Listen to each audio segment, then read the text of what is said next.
Listo.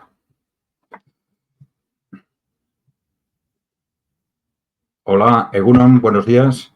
Bueno, con este vídeo vamos a empezar pues una serie de vídeos sobre temas de actualidad que hoy van a ser fundamentalmente temas de carácter geopolítico, pero bueno, van a ser a veces de geopolítica, a veces de economía, cultura, valores, bueno, de todo entrelazado y casi siempre desde una perspectiva estratégica, que bueno, todo esto lo vamos le vamos a dar forma con un formato de preguntas y respuestas en el que vamos a contar con Errukane Aperribai.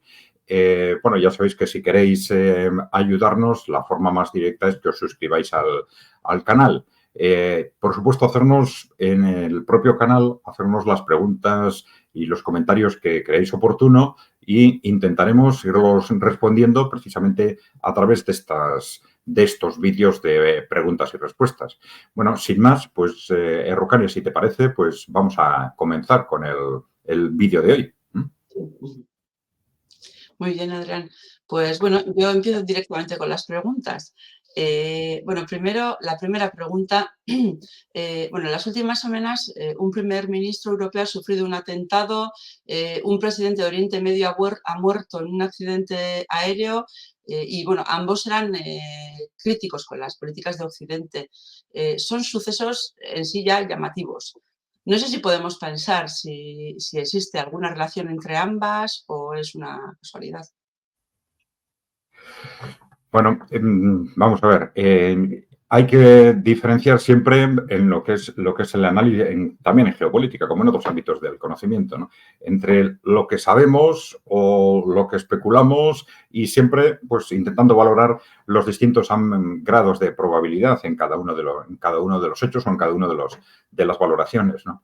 Bueno, vamos a ver, sabemos cuál es el contexto. Estamos en un contexto claramente prebélico en Europa y quizás en el conjunto del mundo, ¿no? En el que hay distintas fuerzas que están confluyendo muy probablemente cara al estallido de un conflicto bélico internacional, ya digo, por lo menos en Europa, ¿no? Claro, el Oriente Medio, lo que los asiáticos llaman Asia Occidental, pues evidentemente es también una parte fundamental dentro de este contexto. Y evidentemente, desde esta perspectiva de contexto, sí es lógico relacionar unos acontecimientos con otros. Hay que tener en cuenta que, aunque se ha hablado poco de esto, también ha habido un atentado contra el príncipe heredero en Arabia Saudita y también ha habido un intento de golpe de Estado en el Congo, ¿no? Todo esto, evidentemente, siempre interrelacionado con qué fuerzas tienen más o menos influencia en cada país dentro de ese conflicto global entre Occidente o esas élites que controlan Occidente, por un lado, y los países emergentes por el otro. Dentro de ese choque parece que se están haciendo movimientos contra personas concretas que, en este caso, por lo menos durante estas semanas, contra personas concretas o bien dentro del propio Occidente o bien dentro de los países emergentes o en desarrollo que tienen posición o que han mantenido posiciones contrarias a las de los países occidentales, a las de la OTAN, ¿no? O sea, relacionar estos hechos pues es muy claro, ¿no? Otra cosa es que esto nos puede llevar a una conclusión exacta sobre realmente lo que ha pasado en cada uno de estos casos. En el caso de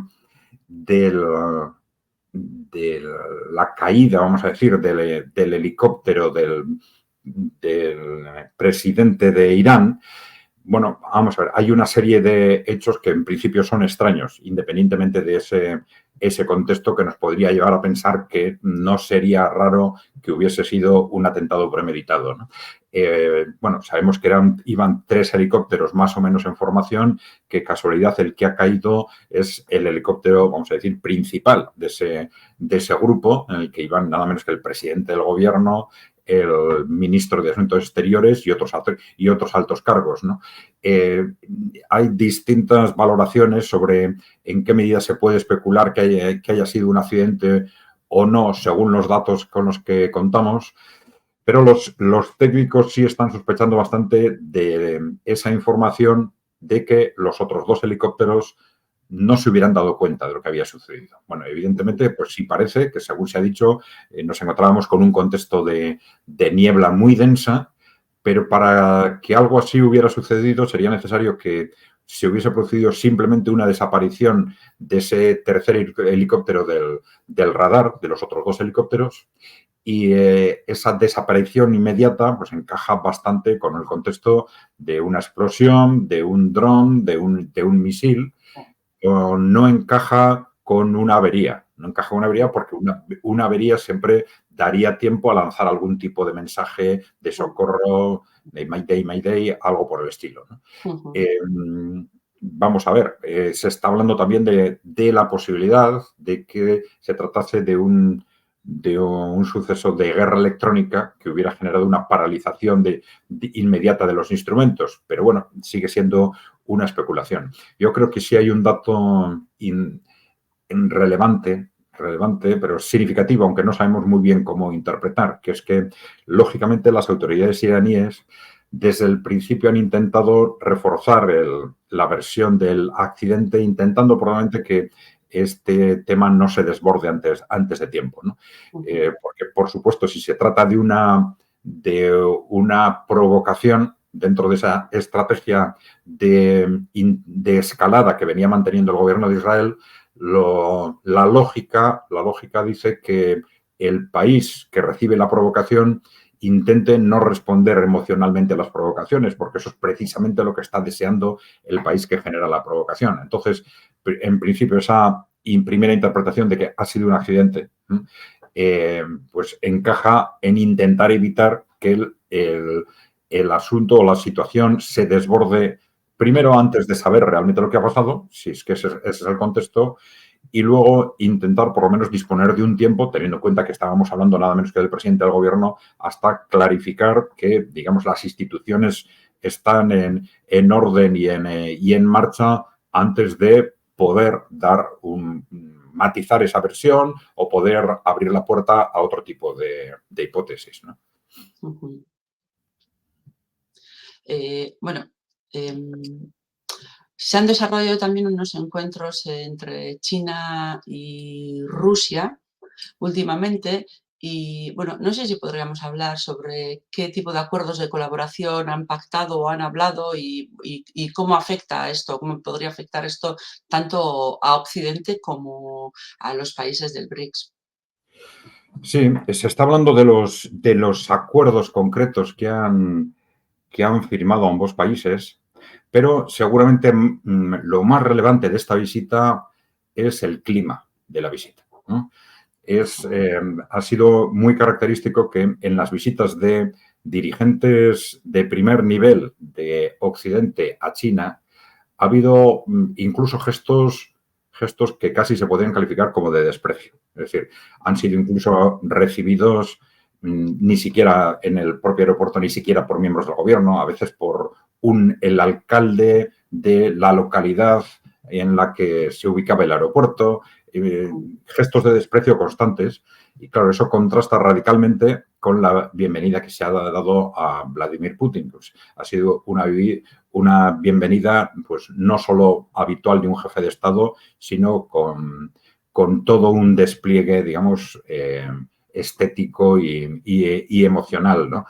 Que claramente era un mensaje, bueno, tanto interno como externo, para dejar clara la posición de Pekín en su relación con Rusia. Y esto es particularmente importante en este momento, teniendo en cuenta los movimientos que se han producido desde Occidente, intentando constantemente presionar a China para conseguir distanciarla de las posiciones de Rusia en este enfrentamiento, en este choque geopolítico con Occidente, ¿no?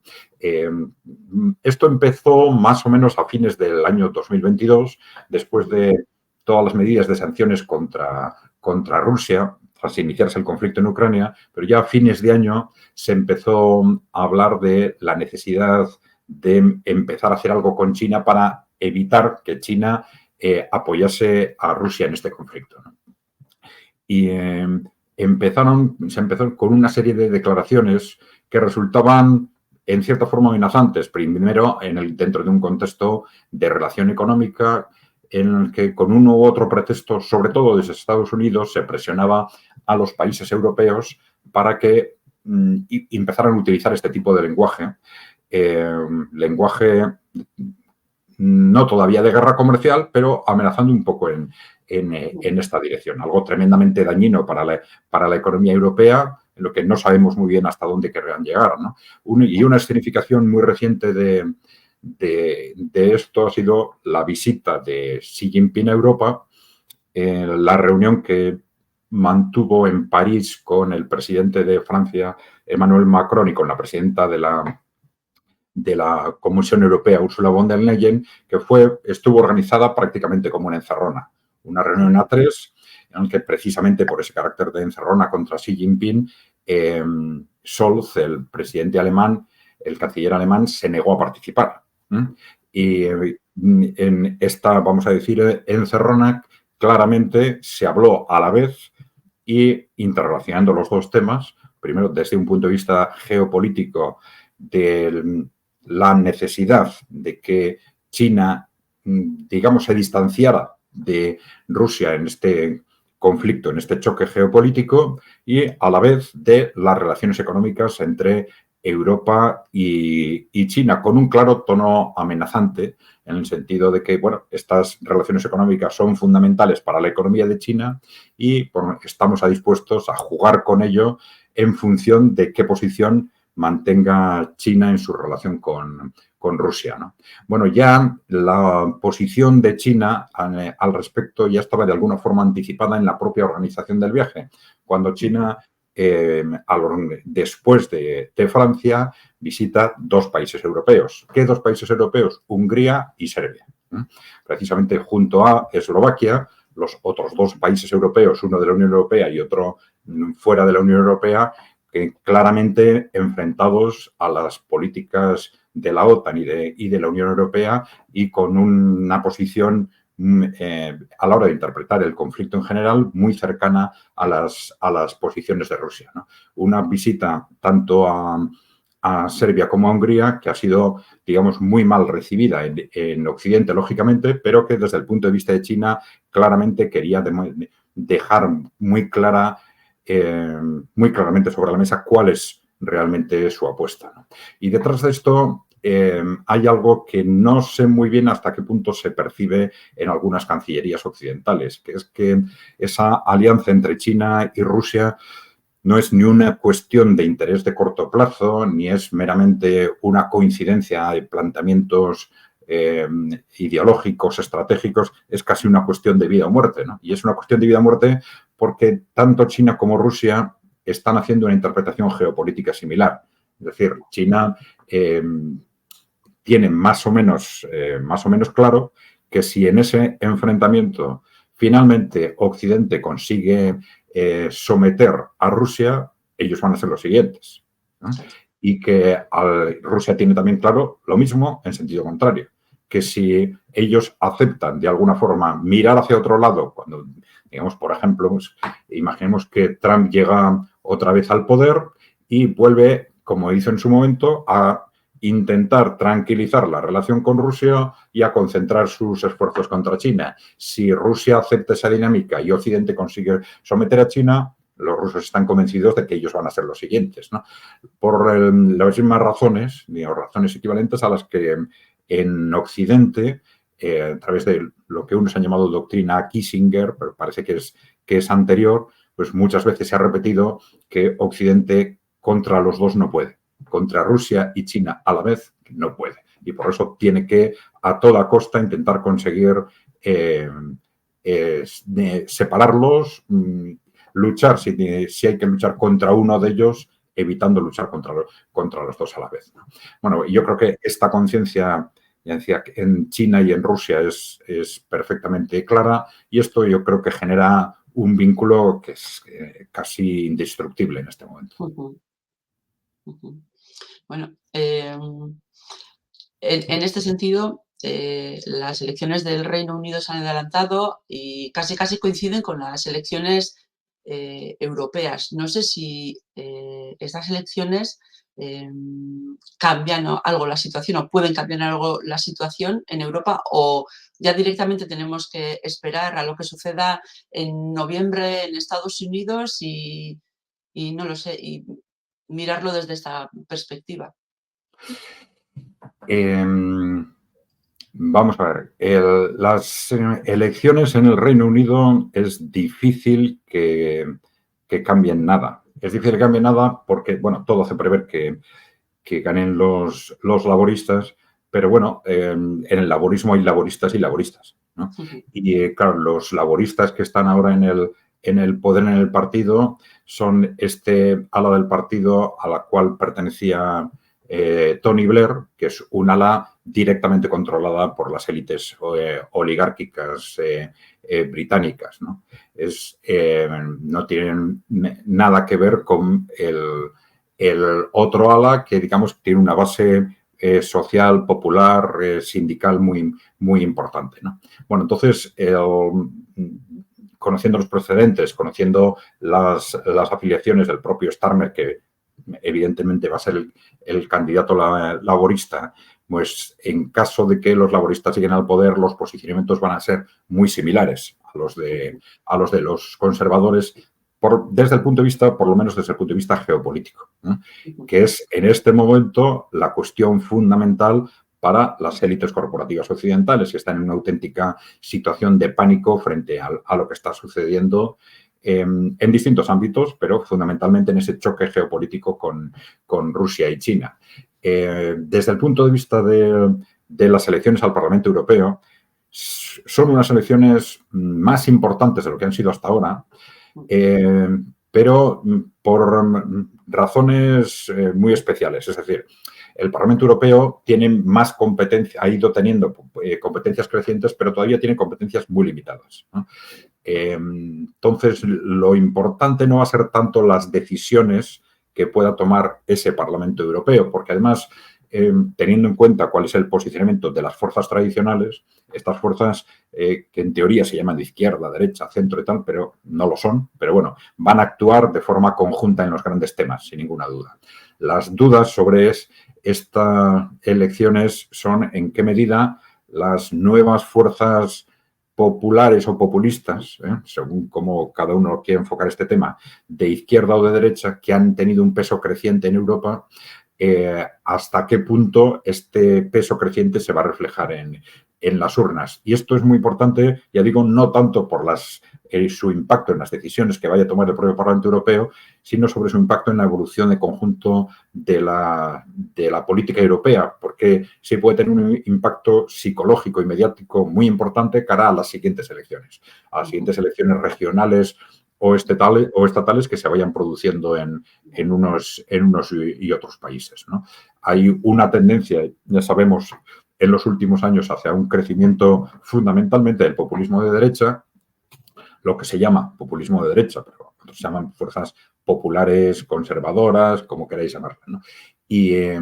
Pero también cada vez más a fuerzas alternativas, digamos, de izquierda, como son el movimiento BSV de Sarah Wagenknecht en Alemania, que las encuestas le dan un 8, un 10% del voto, o precisamente el gobierno de Eslovaquia, de Robert Fico, ¿no? Sin embargo, aunque se acercan las elecciones, ninguno de los partidos políticos europeos está realizando declaraciones muy contundentes sobre la guerra de Ucrania. Esto significa que mirando a esta guerra, ninguno de los resultados va a ser decisivo en este sentido y luego, por otra parte, también me gustaría preguntar si los europeos realmente somos conscientes de lo que está sucediendo en Europa en este sentido, ¿no? Bueno, sí hay un aspecto que no te he contestado antes, que es porque has hecho referencia también a las elecciones norteamericanas, ¿no? Uh-huh. Y, Vamos a ver, sí se está pensando que desde el punto de vista de ese conflicto geopolítico las elecciones norteamericanas pueden ser claves porque se interpreta que en caso de la previsible victoria de Donald Trump seguía esa doctrina de America First, que encajaba bastante bien con la aceptación por parte de Estados Unidos de la evolución del mundo hacia ese contexto multipolar, ¿no? En el que Estados Unidos dejaría de ser policía del mundo y se concentraría en resolver esos problemas internos que son extraordinariamente graves, ¿no? Sin embargo, el problema, Estados Unidos tiene la configuración de un gobierno una configuración tremendamente compleja, ¿no? Mucho más compleja que la de otros gobiernos occidentales. Esto quiere decir que, ya lo vimos en el primer mandato de Donald Trump, que había contradicciones constantes, tanto en su política interior como exterior, contradicciones que obedecen a que dentro del propio gobierno las influencias que generan que las políticas vayan en una u otra dirección van mucho más allá de la voluntad de la presidencia. El presidente controla, de hecho, determinadas áreas, pero hay otras áreas, agencias gubernamentales, que en realidad dependen más de fuerzas externas, de grupos de interés, de muchos de ellos económicos, de servicios de inteligencia, etcétera, que el presidente no controla o solo controla parcialmente, ¿no? Entonces, no hay que descartar que en un segundo mandato, pues ese tipo de influencias puedan condicionar también el mandato de Donald Trump en el ámbito geopolítico de forma radical, ¿no? Porque hay otro factor también muy importante. Claro, Donald Trump, a la hora de llegar a la presidencia, llegó de forma sorpresiva y con un apoyo muy limitado dentro de su propio partido, ¿no? Entonces, se suelen producir siempre alrededor de los presidentes una serie de apoyos, de coaliciones de apoyos desde distintos sectores con los que cada presidente tiene que jugar para evitar perderlos y evitar que esto le genere problemas en su mandato. Donald Trump, seguramente durante estos 4 años, da la sensación de que ha conseguido un mayor control del propio Partido Republicano, un control que no es total, porque sabemos que una parte del Partido Republicano es claramente contraria a Trump, una parte cada vez menor, pero que es una parte que ya ha aceptado tomar decisiones en el Congreso claramente contrarias a estas políticas de America First. Hace unos meses se tomó una decisión, por ejemplo, prohibiendo que el presidente pueda decidir por sí mismo la salida de Estados Unidos de la OTAN, que era algo con lo que Donald Trump había amenazado. Dice, pues para una decisión de ese tipo necesitaría el visto bueno del Congreso. Es decir, una decisión apoyada por una buena parte de los republicanos en el Congreso, precisamente contra el que se prevé que va a ser su presidente, ¿no? Bueno, esto ya nos anticipa que movimientos de ese tipo no van a ser tan fáciles. Incluso, aunque Donald Trump quisiera avanzar en esa dirección de que alrededor de ese eslogan del America First, pues cuestionar su papel en la OTAN, el papel de Estados Unidos en la guerra de Ucrania y tal, pues que le cueste hacerlo mucho más de lo que podemos pensar. Y se está hablando en este sentido de que quizás la estrategia de los grupos de interés que están detrás de los gobiernos occidentales o ya en este momento por parte de algunos gobiernos occidentales podría ser fácilmente intentar hacer estallar el conflicto de tal forma que cuando Donald Trump pueda llegar al poder, el conflicto ya está en marcha y por lo tanto le sea mucho más difícil pararlo.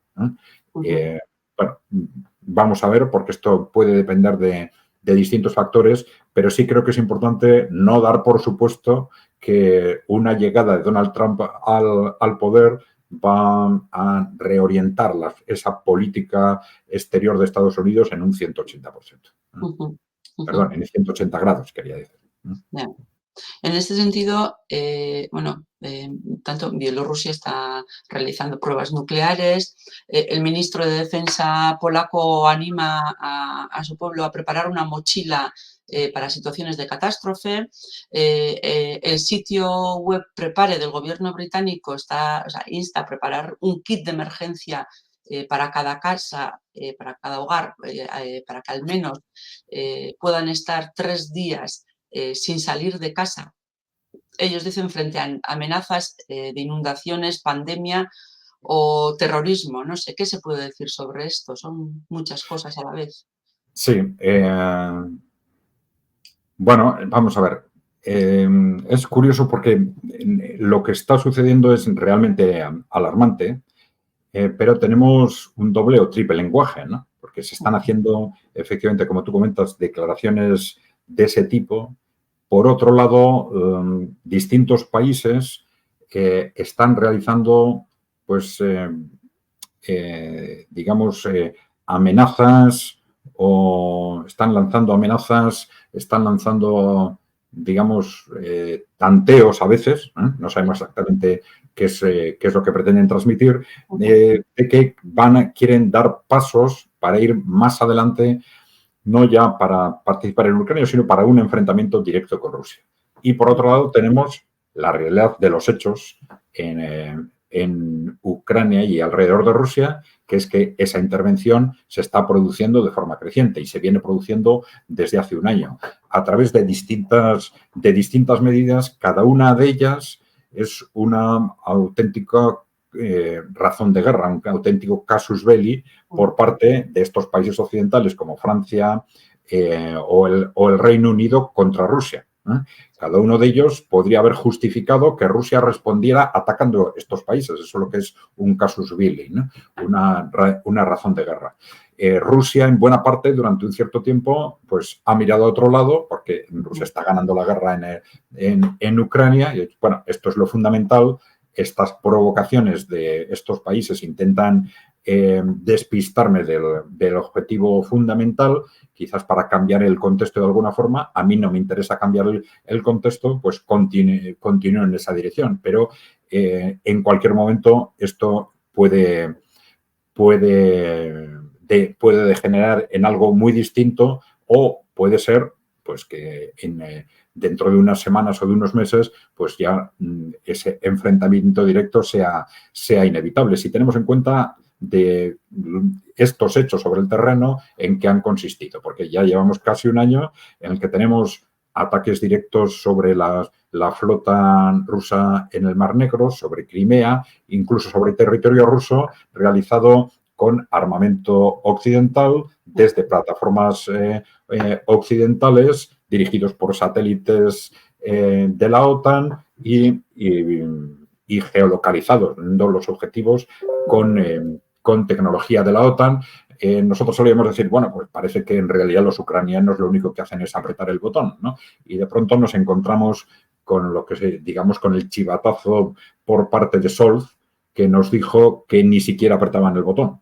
Decían que había fuerzas en concreto de Francia y del Reino Unido, ellos mismos manejando esos dispositivos de lanzamiento de misiles contra Rusia, incluso contra territorio ruso desde Ucrania. Y Scholz en aquel momento dijo que, bueno, Alemania no puede hacer eso, ¿no? Bueno, pues después nos hemos encontrado con distintas declaraciones, por ejemplo, desde Polonia o esta semana desde la primera ministra de Estonia, diciendo que, bueno, con todas esas declaraciones o amenazas que se están haciendo en Francia, en Gran Bretaña o incluso ahora en Estados Unidos sobre el desplazamiento de tropas regulares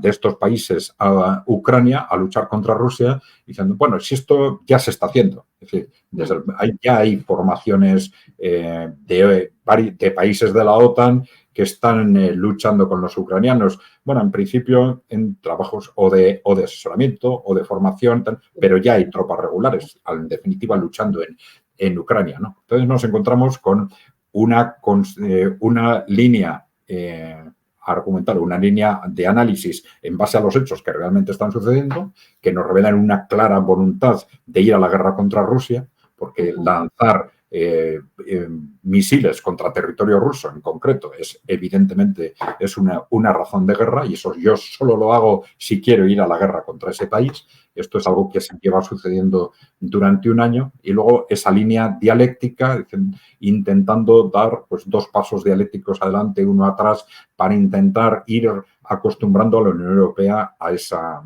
esa situación. El tema es esto cuándo, en qué momento se va o no va a estallar, ¿no? En principio, si vemos lo que está pasando en la línea del frente, pues cada día hay más noticias sobre presencia de tropas occidentales en el terreno de batalla. Entonces, ahora mismo se está hablando de este tema alrededor del frente, que se están detectando grandes movimientos de tropas hacia Kharkov, en los cuales los vehículos de transporte que se están utilizando son nuevos vehículos occidentales, y hay rumores de que pueden estar ya pilotados por tropas regulares de Francia o del Reino Unido, ¿no? Esto es con la idea de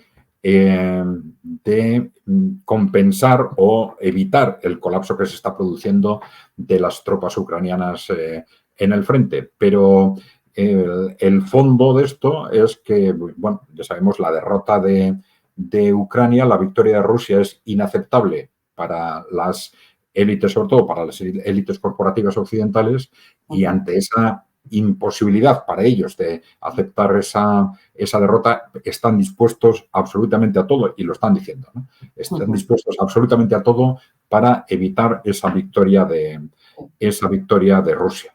¿Qué es lo que va a generar esto? Bueno, ya sabemos que un conflicto bélico convencional entre potencias nucleares puede fácilmente degenerar en un conflicto nuclear. Entonces, el peligro de lo que está sucediendo es evidentemente enorme. Por otro lado, estas fuerzas de la OTAN de Europa, de Francia, de Gran Bretaña y tal, en conjunto no tienen capacidad de hacer frente a Rusia, con lo cual hay que contar con lo que están haciendo una apuesta que se basa fundamentalmente en dar por supuesto que Estados Unidos les va a apoyar de forma directa o indirecta.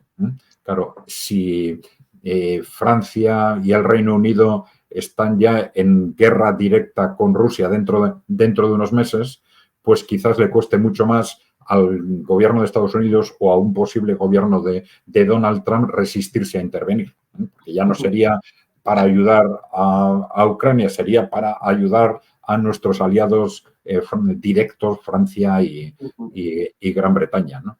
Bueno, vamos a ver cómo evoluciona todo esto, pero también es cierto que, teniendo en cuenta la barbaridad de que puede suponer todos estos movimientos o este posible estallido, hay que pensar que es muy posible que en el último momento, antes de que todo estalle, pues se haga algo distinto para evitar el desastre, ¿no? Pero bueno, sí es cierto que por el momento todas las fuerzas están avanzando en la dirección de un conflicto internacional en Europa, y además de forma muy rápida, ¿no? Bueno, esta semana Putin ha utilizado como medida de respuesta, el decomiso de bienes de los Estados Unidos en Rusia. ¿Cómo acabará esto? Porque esto también es otra batalla. Sí, bueno, el contexto ya sabemos cuál es. Es un contexto de guerra fría, cada vez más evolucionando rápidamente hacia una guerra caliente, o hacia el riesgo de una guerra caliente directamente entre las grandes potencias, ¿no? Claro, en ese contexto no es extraño que al final se acaben adoptando todo tipo de medidas que serían impensables en otra situación, ¿no?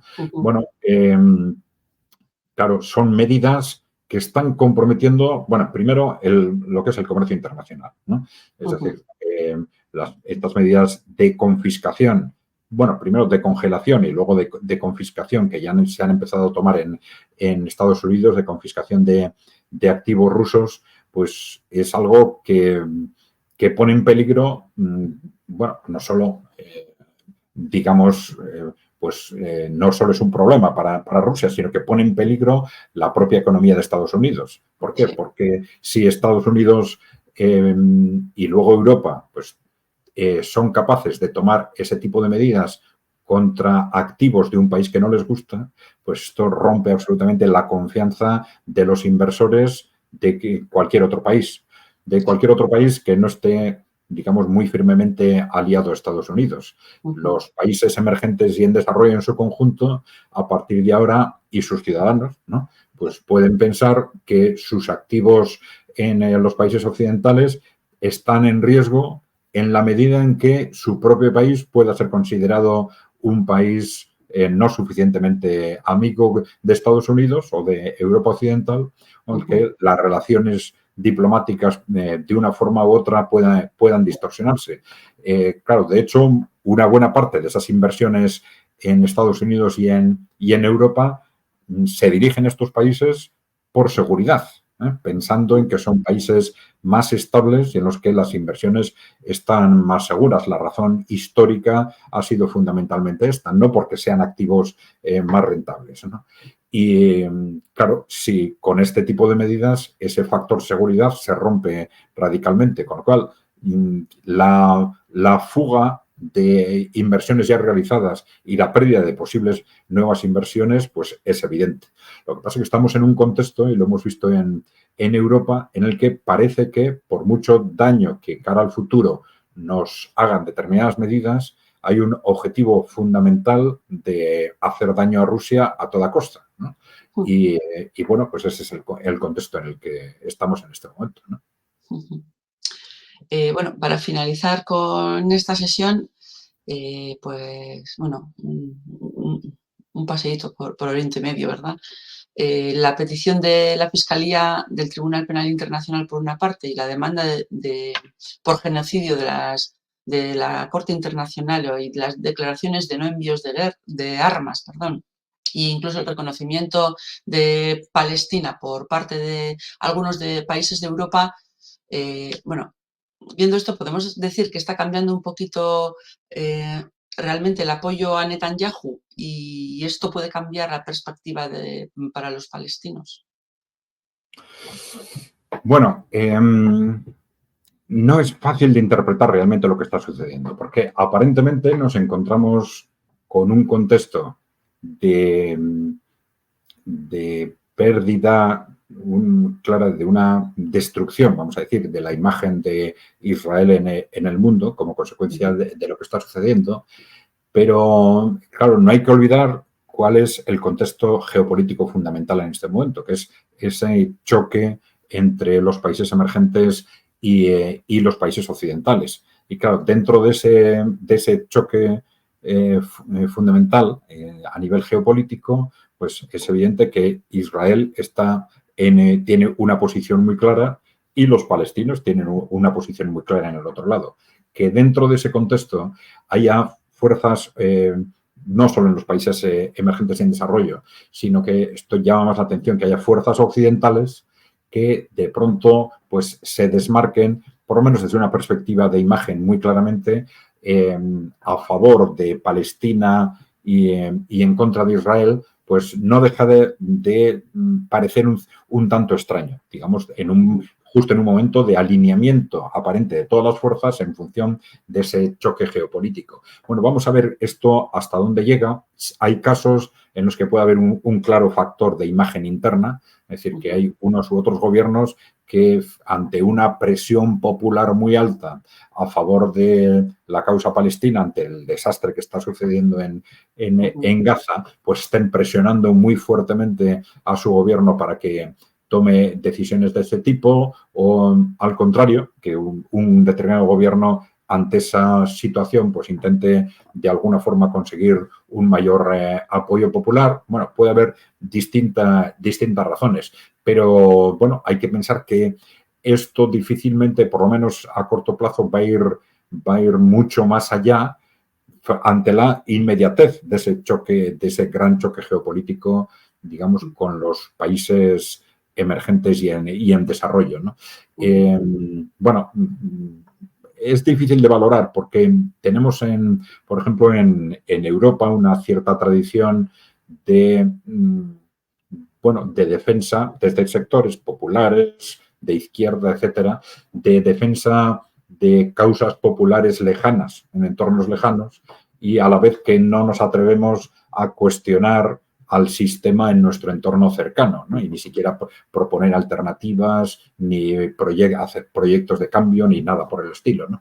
Bueno, entonces es difícil identificar en qué medida estamos ante posiciones de carácter meramente estético o ante pues, cambios sustanciales que realmente vayan a tener un impacto a medio o largo plazo. Lo que sí es cierto es que, claro, el caldo de cultivo de todo esto ha sido una destrucción clara de la imagen de Israel en el mundo, que probablemente hay que interpretarla dentro de un contexto en el que el propio Israel se siente en una situación históricamente desesperada, ¿no? Siempre ha estado en una situación difícil, rodeado de cientos de millones de habitantes de países musulmanes que les ven como, digamos, usurpadores o invasores o algo parecido, pero su posicionamiento ha estado siempre muy apoyado durante las últimas décadas por lo menos, en el apoyo directo de Estados Unidos como la potencia que de alguna forma controlaba el mundo, ¿no? Pero claro, esa posición de Estados Unidos en el mundo está ya muy cuestionada desde los países emergentes, desde Rusia y China fundamentalmente, y claro, eso hace que el futuro de Israel a partir de ese momento quede en cuestión. Entonces, ellos ante esa situación han optado por una estrategia, vamos a decir, de huida hacia adelante. En lugar, porque quizás podían haber intentado, ahora es cada vez más difícil, lógicamente, ¿no? Podrían haber intentado, ante ese nuevo contexto, pues reconstituir de alguna forma sus relaciones con los palestinos o con otros países musulmanes del entorno, ¿no? Pero en lugar de eso han optado por una huida hacia adelante que solo se explica en la búsqueda de un conflicto internacional en el que, en principio, ellos como país tienen todas las de perder, porque militarmente pues están siendo neutralizados en este momento por milicias como las de Hamas, Hezbollah, etcétera, y en un conflicto directo con Irán, pues tendrían una salida muy, muy difícil, ¿no? Con una potencia militar y tecnológica como es Irán, ¿no? Pero, claro, esto solo se explica en un contexto en el que Israel está dando por supuesto que ante una escalada del conflicto tendrían el apoyo de Estados Unidos, ¿no? Y esto es lo que explica, por ejemplo, esa maniobra de clara escalada del conflicto que fue el ataque al consulado iraní en Siria, pues una clara provocación de guerra y que demuestra claramente que estas interpretaciones de que la verdadera estrategia de Israel era hacer escalar el conflicto, pues que ya quedaban fuera de toda duda, ¿no? Bueno, vamos a ver, porque dentro de todo este choque geopolítico, pues Israel es una parte de Occidente. A su vez, Israel tiene también una influencia importante en las decisiones que se toman en el conjunto de Occidente, en los distintos frentes, pero va a ser muy difícil a partir de ahora que las piezas se muevan en Oriente Medio, tanto desde un lado como del otro, sin tener en cuenta o sin coordinación con los movimientos que se puedan producir en los otros frentes, fundamentalmente en el frente europeo en Ucrania, ¿no? Muy bien.